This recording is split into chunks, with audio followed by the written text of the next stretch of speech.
ರವಿನಿಲದೆ ಸುತ್ತುತ್ತಿರೆ ಕೊರಗು ಕಳವಳವೇಕು, ಸವೆಯಿಸುತ್ತಲೆಲ್ಲವನು ಕಡೆಗೊಯ್ಯುವನವನು.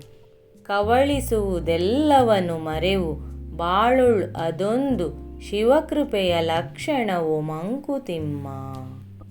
ಮಂಕುತಿಮ್ಮನ ಈ ಕಗ್ಗದಲ್ಲಿ ಸೂರ್ಯನ ನಿತ್ಯ ಚಲನೆ, ಕಾಲದ ಅಸ್ತಿತ್ವ ಮತ್ತು ಬದುಕಿನ ತಾತ್ವಿಕತೆಯನ್ನು ತಿಳಿಸಲಾಗಿದೆ. ಇಲ್ಲಿ ಜೀವನದ ನಿಜವಾದ ಸ್ವರೂಪವನ್ನು ಅನಾವರಣ ಮಾಡಲಾಗಿದೆ. ಬೆಳಕಿನ ಪ್ರತಿಬಿಂಬ ಮತ್ತು ಜೀವಿತದ ಓಟದ ತಾತ್ವಿಕತೆಯನ್ನು ತಿಳಿಸಲಾಗಿದೆ. ಸಂಗತಿಗಳನ್ನು, ಸಂತೋಷವನ್ನು ಮತ್ತು ಅದರ ನಡುವಿನ ಸಂಬಂಧವನ್ನು ಗಮನಿಸಲು ಮನಸ್ಸನ್ನು ಹರಿಸಬೇಕು. ಜೀವನದಲ್ಲಿ ಪ್ರೀತಿ, ಕರುಣೆ ಮತ್ತು ದೇವದೇವಿಯರ ಅನುಕಂಪವೇ ಮುಖ್ಯವಾಗಿ ಬೇಕಾಗಿದೆ.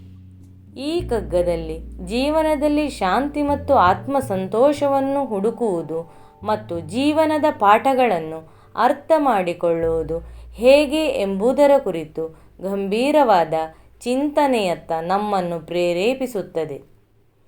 ಸೂರ್ಯನಂತೆ ಕಾಲವು ನಿರಂತರ ಚಲಿಸುತ್ತಿರುವುದನ್ನು ಇಲ್ಲಿ ಸೂಚಿಸಲಾಗಿದೆ. ನಾವು ಯಾಕೆ ಕೊರಗು ಮತ್ತು ಕಳವಳವನ್ನು ಅನುಭವಿಸುತ್ತೇವೆ?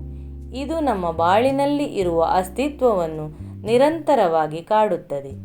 ನಮ್ಮ ಬದುಕಿನಲ್ಲಿ ಒಂದೆಡೆ ಉಳಿಯದ ವಸ್ತುಗಳು, ಸಂಬಂಧಗಳು ಮತ್ತು ನೆನಪುಗಳು ಎಲ್ಲವೂ ಕಾಲಕಾಲದಲ್ಲಿ ಮರೆಯಾಗುತ್ತದೆ.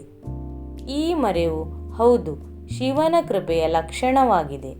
ಈ ಕಗ್ಗವು ಜೀವನವನ್ನು ಗ್ರಹಿಸಲು, ದೇವರ ಅನುಕಂಪವನ್ನು ಮತ್ತು ನಿರಂತರತೆಯನ್ನು ಅರಿಯಲು ಪ್ರೇರೇಪಿಸುತ್ತದೆ.